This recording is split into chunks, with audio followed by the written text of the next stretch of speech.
బేతాళ కథలు అనంతుడి కోరిక. పట్టువదలని విక్రమార్కుడి చెట్టు వద్దకు తిరిగి వెళ్లి చెట్టుపైనుంచి శవాన్ని దించి భుజాన వేసుకుని ఎప్పటిలాగే మౌనంగా శ్మశానంకేసి నడవసాగాడు. అప్పుడు శవంలోని బేతాళుడు, రాజా, విద్యాదుకుడివైన నువ్వు భీతి గొల్పే ఈ శ్మశానంలో నిశిరాత్రి వేళ ఇన్ని కష్టాలను సహిస్తున్నావంటే నమ్మశక్యం కాకుండా ఉన్నది. ఇంతకు దీనికి కారకులు నీ మంచితనాన్ని తమ స్వార్థం కోసం ఉపయోగించుకుంటున్న కుత్సిక మనస్కులై ఉండాలి. అలాంటి వాళ్ళ వలలో చిక్కి కార్యసాధన తర్వాత అవివేకం కొద్దీ తన మేలును కూడా మరచిన అనంతుడనే యువకుడి కథ చెబుతాను, శ్రమ తెలియకుండా విను అంటూ ఇలా చెప్పసాగాడు. పూర్వం మందారకమనే దేశాన్ని సత్కీరుడనే రాజు పాలిస్తూ ఉండేవాడు. విరజుడు సత్కీరుడి ఒకగానొక్క కొడుకు. అతడికి కాస్త వయసు రాగానే రాజు అతన్ని గోబిలుడనే గురువు నడిపే గురుకులానికి పంపించాడు. గురుకులంలో మొత్తం 10 మంది విద్యార్థులుండేవారు. వారిలో ఒక్క అనంతుడనే విద్యార్థి తప్ప మిగిలిన వారందరూ విరజుడు రాజకుమారుడనే భయభక్తులతో కొంచెం ఎడంగా మసిలేవారు. అయితే అనంతుడు మాత్రం మొదటి రోజునే విరజుణ్ణి ఆదరంగా పలకరించి స్నేహం కలుపుకున్నాడు.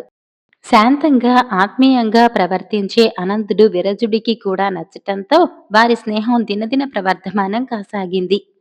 అయితే విరజుడిలో తను రాజకుమారుడినన్న అహంకారానికి మూర్ఖత్వం కూడా తోడు కావటంతో అనంతుడి మీద అప్పుడప్పుడు అధికారం చలాయించేవాడు.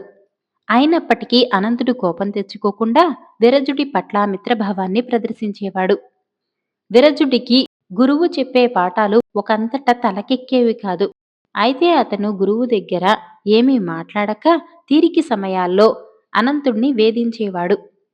అనంతుడు ఏమాత్రం విసుగు చెందకుండా పాఠ్యాంశం విరజుడికి గ్రాహ్యమయ్యేలాగా 1కి 4 సార్లు బోధించేవాడు. ఈ విధంగా విరజుడు చదువులో కాస్త చురుకుదనం పుంజుకోగానే గురువు గోబీలుడు దాన్ని గమనించి అతడికి మరింత ప్రోత్సాహజనకంగా ఉండటం కోసం అడపాదడపా ప్రశంసించటం ప్రారంభించాడు. మొట్టమొదటిసారి గురువు ప్రశంసించగానే విరచుడు అనంతుడితో, అనంత, ఈ గురువుగారు నన్ను ప్రశంసించారంటే ఆ ఘనత అంతా నీదే. నీ మేలు ఎన్నటికే మరచిపోను. నేను రాజునవగానే నిన్ను నా ప్రధానమంత్రిగా చేసుకుంటాను అన్నాడు. విరజుడి మాటలకు అనంతుడు చాలా సంతోషించాడు. గోబీలుడు కూడా ఆ సంగతి విని చాలా ఆనందించి విరజుణ్ణి మరింతగా మెచ్చుకుంటూ, నాయనా, మనిషిని పశుత్వం నుంచి వేరు చేసే ఉత్తమ గుణాల్లో కృతజ్ఞత ఒకటి. నువ్వు అనంతుడి పట్ల చాలా ఉదాత్తంగా ప్రవర్తించావు. ఈ రోజు నువ్వు చేసిన వాగ్దానాన్ని కలలో కూడా విస్మరించకుండా నిలబెట్టుకో అని హితవు పలికాడు. విరజుడు అలాగే అన్నట్లు తలాడించాడు. అయితే ఆ తర్వాత జరిగింది మాత్రం వేరు. అతడు క్రమేపీ చదువులో కొంత రాణిస్తూ నానాటికి అహంకారం పెంచుకుని అనంతుణ్ణి నిర్లక్ష్యం చేయటం ప్రారంభించాడు.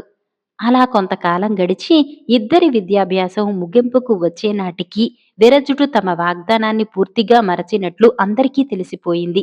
అనంతుడు గురుకులంలో తన విద్యాభ్యాసం ముగియగానే గురువు గోబీలుడితో, స్వామి, నాకింకా విద్యా తృష్ణ తీరలేదు. తమరు అనుమతిస్తే ఆరావళి పర్వత పాదాల వద్ద ఉన్న కృష్ణచంద్రుల వారి గురుకులంలో కొన్నాళ్లు విద్యాభ్యాసం చేయాలని ఉన్నది. ఆ తర్వాత అవసరమనిపిస్తే విరజుడితో అతడు నాకు చేసిన వాగ్దానం గురించి మాట్లాడతాను అన్నాడు. గోబీలుడు అనంతుడు కోరిన దానికి సంతోషంగా, ఆ మహనీయుడి దగ్గర శిష్యరికం చేసే పరిపూర్ణమైన అర్హత నీకున్నది. వెళ్ళిరా నాయనా, శుభస్య శీఘ్రం అంటూ ఆశీర్వదించి పంపించాడు. ఆ తర్వాత విరజుడు కూడా గురుదక్షిణ చెల్లించి రాజధానికి తిరిగి వెళ్ళాడు. నెమ్మదిగా 6 సంవత్సరాలు గడిచాయి. విరజుడికి పట్టాభిషేకం జరిగింది. అతడు రాజవుతూనే తనకు పూర్తి అనుకూలంగా ప్రవర్తించే సుప్రతీకుడనే వాణ్ణి తన ప్రధాన సలహాదారుగా నియమించుకున్నాడు. పాలనా వ్యవహారాల్లో ఈ ప్రధాన సలహాదారు మాట వేదవాక్యంగా చెల్లటం ప్రారంభించింది. సుప్రతీకుడు రాజు కలిసి వినూత్న పరిపాలన పేరిట పరిపాలనలో అనేక మార్పులు సంస్కరణలు ప్రవేశపెట్టారు. ఇందువల్ల ప్రజలు లేనిపోని అయోమయావస్థలో పడి తమకు అటువంటి దురవస్థ కలిగించిన రాజు పట్ల తీవ్రమైన అయిష్టత కనబరచసాగారు. ఇదే ఊతంగా చేసుకుని పొరుగురాజు విరజుడి రాజ్యంపై దండెత్తాలనుకుంటున్నాడని చారుల వల్ల విరజుడికి తెలిసింది. విరజుడు కాస్త కంగారుపడి సుప్రతీకుణ్ణి సంప్రదించాడు.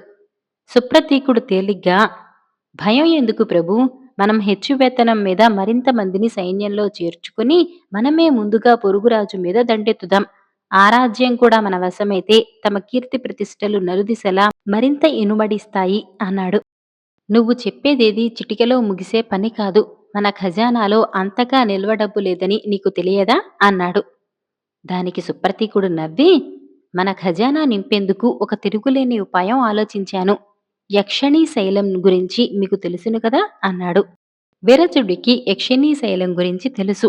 మందార దేశానికి ఉత్తరపు టెల్లగా ఉన్న పెద్ద పర్వతాన్ని యక్షిణీ శైలంగా వర్ణించి చెబుతారు. ఆ పర్వతం మీద ఉన్న ప్రాచీన శివాలయం ముఖమండపం దగ్గర దేవనాగరి లిపిలో ఉన్న ఒక శిలాశాసనం ఉన్నది. అందులో ఈ ఆలయం ముందు కోనేటి మధ్య భాగంలో నిరంతరం వేగంగా తిరిగే సుడి ఒకటి ఉన్నది. మంత్రతంత్ర శాస్త్రజ్ఞాని, సాహసి, నిస్వార్థపరుడు అయిన యువకుడు ఆ సుడిలో ప్రవేశించి అక్కడ ఎదురయ్యే యక్షమాయను జయించినట్లయితే అతడికి అష్టసిద్ధులు, నవనిధులు లభిస్తాయి.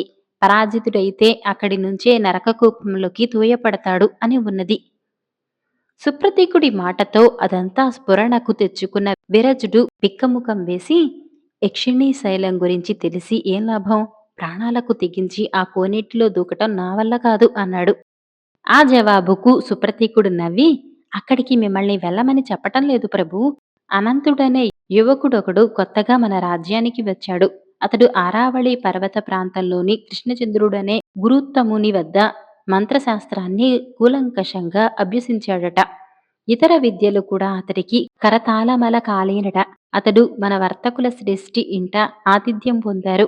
ఆ అనంతుడు గొప్ప సాహసి అని, ఎన్నదగ్గ నిస్వార్థపరుడని ప్రజలు చెప్పుకుంటున్నారు. మనం ఆ అనంతుణ్ణి పిలిపించి రాజ్యక్షేమం కోసం యక్షిణీ శైలానికి వెళ్ళమని అడుగుదాం. నిధులతో తిరిగి వస్తే అతడు ఎత్తు బంగారాన్ని బహుమానంగా ఇస్తామని చెబుదాం. ఏమంటారు అని అడిగాడు. అనంతుడి పేరు వింటూనే ఉలిక్కిపడిన విరజుడు ఒక క్షణం ఆలోచించి సుప్రతీకుడు చెప్పిన దానికి అంగీకరించాడు. మరుక్షణమే అనంతుడికి కబురు వెళ్ళింది. అనంతుడు రాగానే విరజుడు ఎంతో అభిమానంగా కుశల ప్రశ్నలు వేశాడు. తర్వాత అతడు యక్షిణీ శైలాన్ని గురించి చెప్పినదంతా శ్రద్ధగా విన్న అనంతుడు, ప్రభూ, మనం ఒకరి గురించి ఒకరికి క్షుణ్ణంగా తెలిసిన వ్యక్తులం. మీ కోరిక ప్రకారం నేను యక్షిణీ శైలానికి తప్పక వెళతాను అన్నాడు. అన్నమాట ప్రకారం అనంతుడు ఒకానొక సుముహూర్తాన యక్షిణీ శైలానికి వెళ్లి మంత్రం జపించి కోనేటిలో దిగాడు. అనంతుడితో పాటే వెళ్లి కోనేటి ఒడ్డునే కూర్చున్న విరజుడికి చాలాసేపు గడిచిన తర్వాత అనంతుడు రెట్టింపు తేజస్సుతో ప్రకాశిస్తూ కోనేటి నుంచి బయటకు రావటం కనిపించింది. అతడు వెంటనే అనంతుడి దగ్గరకు వెళ్లి చెయ్యి పట్టుకుంటూ ఆతృతగా, అనంత, నిధి దొరికిందా? ఏది అంటూ ప్రశ్నించాడు. అనంతుడు మందహాసం చేసి, రండి చూపిస్తాను, మీకెలాంటి ప్రమాదం కలగదు అని విరజుడి చెయ్యి పట్టుకుని మళ్లీ కోనేటిలోకి దిగాడు. దాని అట్టడుగున సూర్యకిరణాల్లా ప్రకాశిస్తున్న నవరత్నాల గుట్టలు కనిపించాయి. విరజుడు మంత్రముగ్ధుడిలా అయిపోయాడు. అప్పుడు అనంతుడు ప్రశాంతంగా, ప్రభూ, నేను సాధించిన ఈ అమూల్యమైన నిధి నిక్షేపాన్ని మీ కోరిక ప్రకారం రాజ్యక్షేమం కోసం వినియోగించేందుకు ఈ క్షణమే మీ పరం చేస్తాను. అయితే దీనికి ప్రతిఫలంగా మీ నుంచి నాకు కావలసింది బంగారం మాత్రం కాదు అన్నాడు. ఆ మాటలకు విరజుడు చాలా ఆశ్చర్యపోతూ, మరేం కావాలి అని ప్రశ్నించాడు. మీరు పూర్వం గురుకులంలో చేసిన వాగ్దానం ప్రకారం నన్ను మీ ప్రధాన మాత్యుడిగా నియమించుకోవాలి. అదే నాకు కావలసింది అన్నాడు అనంతుడు గంభీరంగా. విరజుడు ఆ మాట వింటూనే కొద్ది క్షణాలు నోట మాట రాని వాడిలా ఉండిపోయి, తర్వాత కళ్ళనీళ్లు పెట్టుకుని వంగి అనంతుడి పాదాలు స్పృశించి, మహానుభావ, నువ్వు సామాన్యమైన మానవుడి కావు. ఈ క్షణం నుంచి నువ్వే నా ప్రధానమంత్రివి. నీ అనుజ్ఞ లేనిదే నేనిక ఊపిరి సైతం పేల్చను అన్నాడు. వేతాళుడీ కథ చెప్పి, రాజా, నిధి సంపాదనలో విరజుడి స్వార్థం తేట తెల్లమవుతూనే ఉంది. ఎటొచ్చి ఎంతో విద్వాదికుడు, సాహసి అయిన అనంతుడి ప్రవర్తనే అవివేకంగా కనపడుతుంది. అతడు నిస్వార్థపరుడైన పక్షంలో నిధుల్ని విరజుడికి అప్పగించి ప్రతిఫలం ఏమీ ఆశించకుండా వెళ్ళిపోవాలి. లేదా సాధించిన నిధిలో కొంత తీసుకోవాలి. అదీ కాక ఇదీ కాక విరజుడు కపటి, అతడు చేసే వాగ్దానాలకు విలువలేదని ఎరిగి మంత్రి పదవి కోరటం ఏమన్నా విఘ్నత అనిపించుకుంటుంది? ఈ సందేహాలకు సమాధానం తెలిసి కూడా చెప్పకపోయావో నీ తల పగిలిపోతుంది అన్నాడు. దానికి విక్రమార్కుడు, అనంతుడు మొదటి నుంచి రాజ్యక్షేమాన్ని కోరిన నిస్వార్థపరుడు. అందుకే అతడు భావి మహారాజైన విరజుడికి గురుకులంలో తగిన సహాయం చేశాడు. విరజుడు కపటి, స్వార్థపరుడు కావచ్చు. కానీ అప్పటి పరిస్థితుల్లో ప్రజలు వ్యతిరేకత, ఖజానాలలో ధనం లేకపోవటం, పొరుగురాజు దండయాత్ర భయం, పాలనా వ్యవహారాల్లో సుప్రతీకుడిలాంటి అల్పజ్ఞుడి సలహాలు, వీటన్నిటి కారణంగా దేశ రక్షణకు తనకులాంటివాడి అవసరం ఉన్నదన్న గట్టి నమ్మకంతోనే అనంతుడు మంత్రి పదవిని కోరాడు. ఇది అతడి దేశభక్తిని, రాజకీయ పరిజ్ఞానాన్ని చాటి చెబుతుంది. ఇది గొప్ప వివేకం. అవివేకం అంటూ ఇందులో ఏమాత్రం లేదు అన్నాడు. రాజుకు ఈ విధంగా మౌనభంగం కలగగానే బేతాళుడు శవంతో సహా మాయమై తిరిగి చిట్టెక్కాడు. నత్కీరుడి చమత్కారం రాసిన వారు వసుంధర గారు.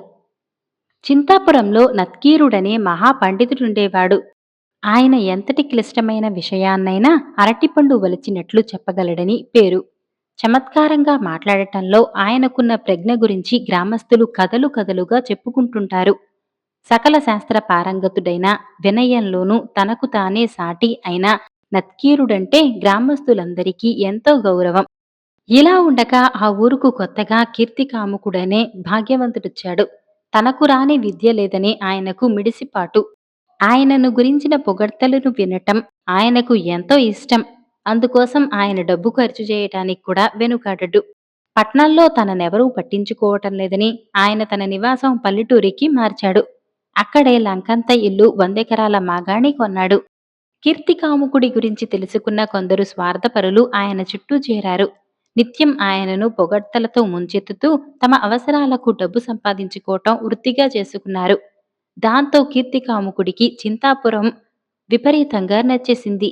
అక్కడ ఆయనకు రోజులు సంతోషంగా గడిచిపోతున్నాయి. కీర్తికాముకుడి భార్య సునగరి పట్నంలో పుట్టి పెరిగింది. ఆమెకు పల్లెటూరు నచ్చలేదు. అటుపైన భర్త పొగడ్తల కోసం చేస్తున్న వృధా ఖర్చులు ఆమెను మరింత కలవరపెట్టాయి. అందుకని ఆమె పట్నంలో ఉన్న తన తమ్ముడు సుభాకరుడికి వెంటనే బయలుదేరి రావాల్సిందిగా కబురు పెట్టింది. ఆ ప్రకారం చింతాపురం వచ్చిన సుభాకరుడు త్వరలోనే అక్కడి పరిస్థితి ఆకళింపు చేసుకున్నాడు.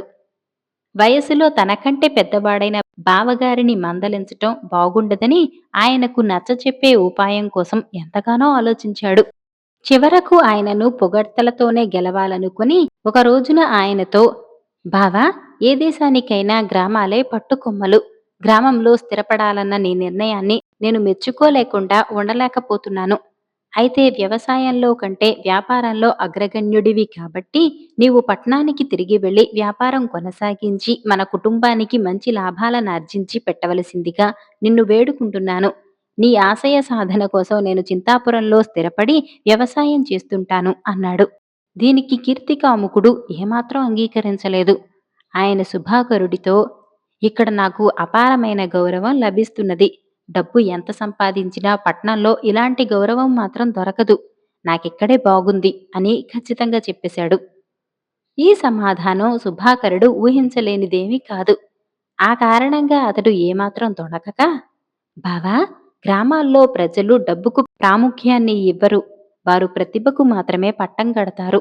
డబ్బు పుచ్చుకోకుండానే ప్రతిభావంతులైన కవులను, పండితులను, ఇతర కళాకారులను వారు అభిమానించి గౌరవిస్తారు. అలాంటి గౌరవం నత్కీరుడికి ఈ ఊళ్ళో లభిస్తున్నది. ఇక్కడ నిన్ను పొగిడే వారందరూ డబ్బు కోసమే పొగుడుతున్నారు అంటూ చురక కూడా వేశాడు. ఈ మాటలు కీర్తికాముడిలో పౌరుషాన్ని లేపాయి. అంతవరకు నతీర్కుడంటే ఆయనకు గౌరవం ఉంది. గ్రామస్తుల గౌరవం విషయంలో నతీర్కుడు తనకు పోటీదారని తెలియగానే డబ్బుతో ఎక్కడైనా ఏమైనా చెయ్యవచ్చు. ఆ నతీర్కుడి చేతనే నా వంటివాడు లేడు అనిపించుకుంటాను చూడు అంటూ ఆయన సుభాకరుడి వద్ద ప్రతిజ్ఞలాంటిది చేశాడు. తర్వాత ఆయన, నేను మిమ్మల్ని డబ్బుతో సన్మానించాలనుకుంటున్నాను అని నతీర్కుడికి కబురు పంపాడు. సన్మానం దేనికి అని నతీర్కుడు బదులు ప్రశ్న పంపాడు. ఇలా జరుగుతుందని ఊహించని కీర్తికాముకుడు సన్మానిస్తానంటే దేనికని అడిగే ఈ నతీర్కుడు అహంకారి అయి ఉండాలి, లేదా పరమ మూర్ఖుడైనా కావాలి. ఇలాంటి వాడని తెలియక ఈ గ్రామస్తులు ఆయనను గౌరవించి తమను తాము తక్కువ చేసుకుంటున్నారు. ఈ విషయం బయటపెట్టి ఇక్కడ నా కీర్తి ప్రతిష్టలు మరింతగా పెంచుకుంటాను అని తిరస్కారంగా సుభాకరుడితో అన్నాడు. బావా, అహంకారం, మూర్ఖత్వం నీవి. నీవు ఆయనను స్వయంగా కలుసుకో. ఆయనను సన్మానించటానికి నీకున్న అర్హతలు నిరూపించుకో అంటూ సుభాకరుడు ఆయనను మందలించాడు. ఈ విధంగా కీర్తికాముకుడు నతీర్కుడి ఇంటికి వెళ్ళాడు. ఇంటికి వచ్చిన ఆయనను నతీర్కుడు ఎంతో అభిమానంగా ఆదరించి మర్యాదలు జరిపి వచ్చిన పని అడిగాడు. ప్రతిభకు పట్టం కట్టటానికి ప్రతిభే ఉండనవసరం లేదు. ప్రతిభావంతులను గౌరవించే సహృదయం నాకున్నది. మీకు సన్మానం చేయాలని నా కోరిక. మీరు కాదనకూడదు అంటూ వచ్చిన పని చెప్పాడు కీర్తికాముకుడు. మీ ఆశయం మెచ్చుకోదగ్గది. అయితే నాకున్న కాస్త ప్రతిభ పాండిత్యంలో మాత్రమే ఉన్నది. నన్ను సన్మానించేవారు పండితులైతేనే నాకు సంతోషం. నా పాండిత్యంలో మీకు నచ్చిన అంశాలు చెప్పండి అన్నాడు నతీర్కుడు ఎంతో వినయంగా. కీర్తికాముకుడు ఈ మాటలకు మనసులో నొచ్చుకున్నా బయటపడకుండా, ఆర్యా, కారణం గురించి మీకు మరీ అంత పట్టింపు ఉంటే తమరు నా గురించి నలుగురికి గొప్పగా చెప్పండి. కవులు పండితులు తమకు సన్మానం చేసిన వారిని పొగిడే సంప్రదాయం పూర్వం నుంచి వస్తున్నదే కదా అన్నాడు. సన్మానం కోసం కాకపోయినా నేను మిమ్మల్ని పొగడగలను. ఏ అంశం చెప్పి మిమ్మల్ని పొగిడేది? ఏ అంశమూ లేదనుకున్నా కనీసం నా పొగడ్త వల్ల ఏమైనా ప్రయోజనం ఉండాలి కదా అని అడిగాడు నతీర్కుడు. పొగడ్తకి ఇంత ఆలోచించాలా? పట్నంలో వ్యాపారంలో ఎంతగానో రాణిస్తున్న నేను నా సంపాదనను త్యాగం చేసి పల్లెటూరు వచ్చాను. అదే నా గొప్పతనం అన్నాడు కీర్తికాముకుడు. పొగడ్తల కోసమే ఇక్కడుండాలనుకునే వారి వల్ల ఈ గ్రామానికి ప్రయోజనం ఉండదని నా అభిప్రాయం. మనిద్దరం ఒకరినొకరు పొగుడుకునే ఆలోచన మంచిది కాదు అని నతీర్కుడు నిష్కర్షగా చెప్పి కీర్తికాముకుణ్ణి పంపేశాడు. కీర్తికాముకుడికి చాలా కోపం వచ్చింది. అప్పటి నుంచి ఆయన నతీర్కుడి మీద దుష్ప్రచారం చేయించాడు.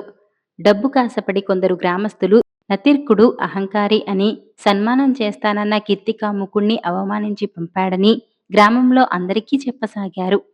ఆ మాటలు కొందరు నమ్మారు, కొందరు నమ్మలేదు.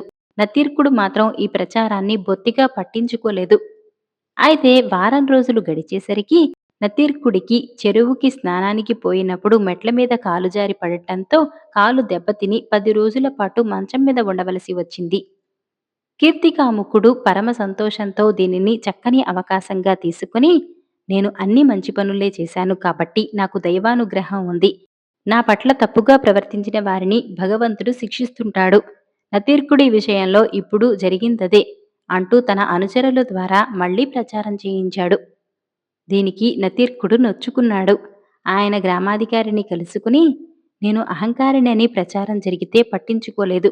ఎందుకంటే నా గురించి ఎవరిష్టం వచ్చినట్టు వారనుకోవచ్చు. కాని నాకు జరిగిన ప్రమాదం భగవంతుడు నాకిచ్చిన శిక్ష అంటే మాత్రం నేను ఒప్పుకోను. నేను తప్పు చేసింది లేనిది విచారణ చేసి నిర్ణయించవలసిందిగా మిమ్మల్ని వేడుకుంటున్నాను అన్నాడు. నతీర్కుడంటే గౌరవమున్న గ్రామాధికారి వెంటనే ఈ విషయమై విచారణ ప్రారంభించాడు. విచారణ గ్రామదేవత ఆలయం ముందు జరుగుతుంది. సాక్ష్యం చెప్పేవాళ్లు నిజం చెబుతున్నారా లేదా అన్నది గ్రామదేవత తన పూజారి నోట పలికిస్తున్నదని గ్రామస్తుల నమ్మకం. అందువల్ల నతీర్కుడు కీర్తికాముకుణ్ణి అవమానించాడని అబద్ధం చెప్పటానికి ఒక్కరు కూడా ముందుకు రాలేదు. కీర్తికాముకుడు కూడా నా పట్ల తప్పు చేసిన వారికి కీడు జరుగుతుందనటానికి ఇప్పటి వరకు ఎన్నో నిదర్శనాలున్నాయి. నతీర్కుడికి చెరువు దగ్గర ప్రమాదం జరగటంతో నా పట్ల తప్పు చేసి ఉంటాడని నేను నమ్మాను. పాపపుణ్యాలు ఆ భగవంతుడికే ఎరుక అని తప్పించుకోజూశాడు. దానితో గ్రామాధికారి విషయాన్ని చూచాయగా ఆకళింపు చేసుకోగలిగాడు. అందుకని ఆయన కీర్తికాముకుడితో, మీ మాటల్లో ఎంత నిజమున్నది తెలుసుకునేందుకు కూడా గ్రామదేవత సాయాన్ని కోరవలసి ఉంటుంది అన్నాడు. అయితే నతీర్కుడు వెంటనే కీర్తికాముకుడి మాటల్లో నిజమున్నదని నేను నమ్ముతున్నాను. ఆయన ఎంతగా అడిగినా నేను పొగడకపోవటమే కాకుండా ఆ సంగతి 10 మందికి చెప్పకపోవటమే నేను చేసిన తప్పై ఉండవచ్చు. అందుకే భగవంతుడు నన్ను శిక్షించి ఉంటాడని నేను నమ్ముతున్నాను. ఇక గ్రామదేవతను అర్థించవలసిన అవసరమేముంది అన్నాడు. ఈ మాటలకు గ్రామాధికారితో సహా అక్కడున్న వారందరూ పక్కున నవ్వారు. కీర్తికాముకుడికి చచ్చేంత అవమానమైంది. ప్రతిభావంతులతో గొడవ పెట్టుకోవద్దని బావమరిది చేసిన హెచ్చరిక చెవిన పెట్టనందుకాయన పశ్చాత్తాపడి వ్యవసాయాన్ని సుభాకరుడికి అప్పచెప్పి తను తిరిగి పట్నం వెళ్ళిపోయాడు. అయితే చింతాపురం గ్రామస్తులు తరచుగా చెప్పుకునే నతీర్కుడి చమత్కారం గురించిన కథల్లో మాత్రం ఆయన శాశ్వత స్థానాన్ని సంపాదించుకున్నాడు. తమిళనాడు జానపద కథ కంచు బిందె వెదురు బుట్ట. తమిళనాడు దక్షిణ ప్రాంతంలోని ఒక మారుమూల గ్రామం పుళియంపట్టిలో మురుగయ్య మంగమ్మ అనే భార్యాభర్తలు ఉండేవారు. మురుగయ్య మరీ పేదవాడు. వాడికి కుంటెడు పొలం లేదు. చేయటానికి ఆ పల్లెటూళ్ళలో కూలి పని కూడా కరువైంది. మంగమ్మకు పొయ్యిలో పిల్లి లేవటం దుర్లభమైపోయింది. ఆమె మాటిమాటికి భర్తతో, దమ్మిడీ సంపాదన లేకుండా నువ్వింట్లో కూర్చుంటే నేను మా తల్లిగారింటికి వెళ్ళక తప్పదు అంటూ ఉండేది. మురుగయ్య మారు మాట్లాడలేక మౌనంగా ఉండిపోయేవాడు. ఒకనాడు తెల్లవారగానే మంగమ్మ రాత్రి మిగిలిన చద్దన్నంలో మజ్జిగ కలిపి నంజుకోడానికి పచ్చిమిరపకాయ పెట్టి మూట కట్టి భర్త చేతికిచ్చి, ఇంట్లో బియ్యం గింజలేదు. ఈ చద్దన్నం మూటతో పట్నం వెళ్ళి ఏదైనా పనిచేసి 4 డబ్బులు సంపాయిస్తే తప్ప తిరిగి రావద్దు అన్నది. మురుగయ్య అన్నం మూటను భుజానికి తగిలించుకుని తన దుస్థితికి విచారిస్తూ పట్నం కేసి బయలుదేరాడు. బారెడు పొద్దెక్కేసరికి ఎండ వేడెక్కింది. మురుగయ్య మరికొంత దూరం నడిచి ఎండవేడికి తట్టుకోలేక దారి పక్కనే ఉన్న పెద్ద చింత చెట్టు నీడలో చతికిలపడ్డాడు. ఇక్కడే కొంతసేపు సేదతీరి చెద్దన్నం తిని ఎండ చల్లబడ్డాక బయలుదేరదాం అనుకుంటూ వాడు భుజం మీది చెద్దన్నం మూటను నేలబారుగా ఉన్న చింతకొమ్మకు గట్టిగా వేలాడకట్టి చెట్టు బోదెకు ఆనుకుని నడుంవాల్చాడు. కొంతసేపటికి అలాగే నిద్రపోయాడు. ఆ చింత చెట్టు మీద ఒక ముసలి రాక్షసుడు ఉంటున్నాడు. చింతకొమ్మకు వేలాడుతున్న మూటను చూసి, అంత జాగ్రత్తగా కట్టాడు, అందులో ఏముంటుందబ్బా అనుకుంటూ కిందికి దూకి దానిని విప్పి చూశాడు. చెద్దన్నం వాసన గుప్పుమన్నది. ఆహా, అద్భుతమైన వాసన అనుకుంటూ అందులోని పచ్చిమిరపకాయను కసుక్కున కొరికి గుప్పెడన్నం తీసి నోట్లో వేసుకున్నాడు. ఆహా, ఏమి రుచి ఏమి రుచి అంటూ మజ్జిగను అంతా తినేశాడు. అంతా ఖాళీ అయ్యాక, అయ్యో పాపం, పేదవాడి అన్నమంతా తినేశానే, వాడు నిద్రలేచాక ఏం తింటాడు పాపం, ఆకలితో అలమటించిపోడు అనుకుంటూ రాక్షసుడు అద్భుత శక్తిగల ఒక కంచు బిందెను సృష్టించి, ఇది నీకు మేలు చేస్తుంది అని గుర్రుపెట్టి నిద్రపోతున్న మురుగయ్యతో చెప్పి దానిని గుడ్డలో చుట్టి కొమ్మకు వేలాడతీసి మాయమయ్యాడు. కొంతసేపటికి మురుగయ్య నిద్రలేచాడు. ఉత్సాహంతో అన్నం మూటను అందుకుని విప్పాడు. అందులో భార్య మంగమ్మ కట్టి పంపిన అన్నానికి బదులు కంచు బిందె కనిపించటంతో తీరని ఆశాభంగానికి గురి అయ్యాడు. దాన్ని అటూ ఇటూ తిప్పి చూసి కోపంతో నేలకేసి కొట్టాడు. ఖంగుమన్న శబ్దంతో అది పక్కకు దొర్లుకుంటూ వెళ్ళింది. అందులో నుంచి ఒక దేవత పుట్టి వాడి ఎదుట బంగారు పళ్ళెం లాంటి లేత అరిటాకు వేసి పంచభక్ష్య పరమాణాలు వడ్డించి మాయమైంది. మురుగయ్య తన కళ్ళను తానే నమ్మలేకపోయాడు. ఆకలి మండిపోతుండటంతో మరేదీ ఆలోచించకుండా కడుపు నిండా తిన్నాడు. ఆ తర్వాత కొన్ని క్షణాలలో వాడు తిన్న ఆకు శుభ్రమైపోయింది. కంచు బిందె దానంతట అదే వాడి ఎదుటకు వచ్చింది. మురుగయ్య దానిని అందుకొని బట్టలో చుట్టుకొని అది అదృశ్యమైపోయేలోగా ఇల్లు చేరుకోవాలని వేగంగా తిరుగుముఖం పట్టాడు. వాణ్ణి చూడగానే మంగమ్మకు పట్టరాని కోపం వచ్చింది. ఒక్క రోజులోనే తిరిగి వచ్చేశాడన్న బాధతో తిట్ల దండకం అందుకోబోయింది. అయితే మురుగయ్య, నోర్ముయ్ అంటూ వేసిన కేకతో వాడి భార్య తెరిచిన నోరు మూయకుండా ఆశ్చర్యంతో అవాక్కైపోయింది. వాడు ఇంటి లోపలికి వెళ్లి కంచు బిందెను నట్టింట పెట్టి దాన్ని చేత్తో గట్టిగా కొట్టి దేవతను భోజనం వడ్డించమన్నాడు. మరుక్షణమే ఆ పాత్ర నుంచి దేవత వెలువడి 2 లేత అరిటాకులలో విందు భోజనం వడ్డించింది. ఇద్దరూ తృప్తిగా భోజనం చేశారు. తర్వాత మురుగయ్య భార్యకు జరిగిందంతా వివరించి చెద్దన్నం మూటలోకి కంచు బిందె ఎలా వచ్చిందో విచిత్రంగా ఉందని చెప్పాడు. ఆఖరికి ఎలా వస్తే ఏం, అది దేవుడు తమకై కరుణించి తమకు ప్రసాదించిన వరం గనుక గ్రామంలోని పేదవాళ్లందరికీ విందు భోజనం పెట్టాలని ఇరువురూ నిర్ణయించారు. ఆహా, రేపటి నుంచి మన గ్రామంలోని పేదవాళ్లందరికీ విందు భోజనాలే అంటూ పట్టరాని ఆనందంతో మురిసిపోయింది మంగమ్మ. మరునాడు తెల్లవారగానే వాళ్ళు ఒక్కొక్కరి ఇంటికి వెళ్లి తలుపు తట్టి విందుకు రమ్మని పిలిచారు. పూట గడవడమే గగనంగా ఉన్న మురుగయ్య దంపతులు విందుకు పిలవటం ఏమిటా అని అందరూ విస్తుపోయారు. కొందరైతే పరిహసించారు కూడా. అయినా వెళ్లి చూడటం వల్ల పోయేదేం లేదు కదా అని అందరూ వచ్చారు. ఇల్లు అలంకారాలతో కళకళలాడుతోంది. మురుగయ్య దంపతులు వాకిట్లో చేతులు జోడించుకుని నిలబడి, రండి రండి అంటూ అందరినీ ఆహ్వానించారు. అందంగా అలంకరించుకున్న దేవతలు వరుసగా అరిటాకులు వేసి తళతళ మెరిసే వెండి లోటాలలో నీళ్లు పెట్టారు. అందరూ కూర్చోగానే క్షణంలో వడ్డించారు. వేడివేడి మసాలా వడలు, అప్పడాలు, పాల పాయసం, మల్లెపువ్వుల్లాంటి అన్నం, ఆవిరులు చిమ్మే సాంబారు, వేపుళ్ళు, అవియల్, గెడ్డ పెరుగు అంటూ వాళ్ళెప్పుడూ కనీ విని ఎరుగని విందు బ్రహ్మాండంగా జరిగింది. ఆ రోజంతా గ్రామంలో ఆడ, మగ, పిల్లలు, పెద్దలు ఆ విందు గురించే గొప్పగా మాట్లాడుకోసాగారు. అయితే పుളിయంపట్టిలో ఉన్న వడ్డీ వ్యాపారి ఆ విందుకు వెళ్ళలేదు. ఆ గొప్ప విందును గురించి గ్రామస్తులు పొద్దస్తమానం చెప్పుకోవటం వింటుంటే అతడు ఒకవైపు అసూయతో, మరొక వైపు మురుగయ్య ఇలాంటి విందు ఎలా ఇవ్వగలిగాడో తెలుసుకోవాలన్న ఉపలాటంతో కుతకుతలాడిపోయాడు. మరునాడు తెల్లవారగానే మురగయ్య ఇంటికి వెళ్ళి వాడి భార్యతో మంచిగా మాట్లాడి విందు భోజన రహస్యం రాబట్టాడు. తను కూడా ఎలాగైనా రాక్షసుడి నుంచి ఒక కంచు బిందెను సాధించాలని తీర్మానించాడు. హడావిడిగా ఇంటికి వెళ్లి భార్యకు సంగతి చెప్పి రుచికరమైన వంట చేయించాడు. దానిని ఒక పెద్ద పాత్రలో వేసుకుని కాలినడకనే వెళ్లి రాక్షసుడున్న చింత చెట్టు కింద కూర్చున్నాడు. చెట్టంతా చుట్టుపక్కల చూపులతో వెతికాడు. రాక్షసుడి జాడ కనిపించలేదు. మరికొంతసేపు కూర్చున్నాడు. ఎంతసేపటికి రాక్షసుడు రాలేదు. వడ్డీ వ్యాపారికి ఓర్పు నశించింది. ఇంకా రాలేదు. ఎక్కడికి వెళ్లి చచ్చాడీ వెధవ రాక్షసుడు అని మనసులో అనుకుంటున్న వాడిలా గట్టిగా పైకనేశాడు. ఆ మాటలు అదే చెట్టు మీద గుబురు కొమ్మల మధ్య కూర్చొని కునికిపాట్లు పడుతున్న ముసలి రాక్షసుడి చెవిలో పడ్డాయి. ఈ పొగరుబోతు వ్యాపారికి తగిన గుణపాఠం నేర్పాలని నిర్ణయించాడు. కొంతసేపటికి వ్యాపారి అలాగే నిద్రపోయాడు. రాక్షసుడు చెట్టుపై నుంచి కిందకి దూకి వడ్డీ వ్యాపారి తెచ్చిన అన్నం పాత్రను మాయం చేసి దాని స్థానంలో ఒక వెదురు బుట్టను సృష్టించాడు. కొంతసేపటికి వడ్డీ వ్యాపారి నిద్రలేచి ఆశతో చుట్టుపక్కల కలయ చూశాడు. ఎదురుగా వెదురుబుట్ట కనిపించటంతో ఒక క్షణం గతుక్కుమన్నాడు. అయినా తాను తెచ్చింది చద్దికూడు, పచ్చిమిరపకాయ కాదు, రుచికరమైన వంటకాలు. ఈ వెదురు బుట్ట మురుగయ్య కంచు గిందె కన్నా మహిమగలదే అయి ఉంటుందన్న ఆశతో దానినెత్తుకుని సంతోషంగా ఇల్లు చేరాడు. మరునాడు అతడు తన బంధుమిత్రులను విందుకు ఆహ్వానించాడు. పిలిచిన వారందరూ ఉత్సాహంగా వచ్చారు.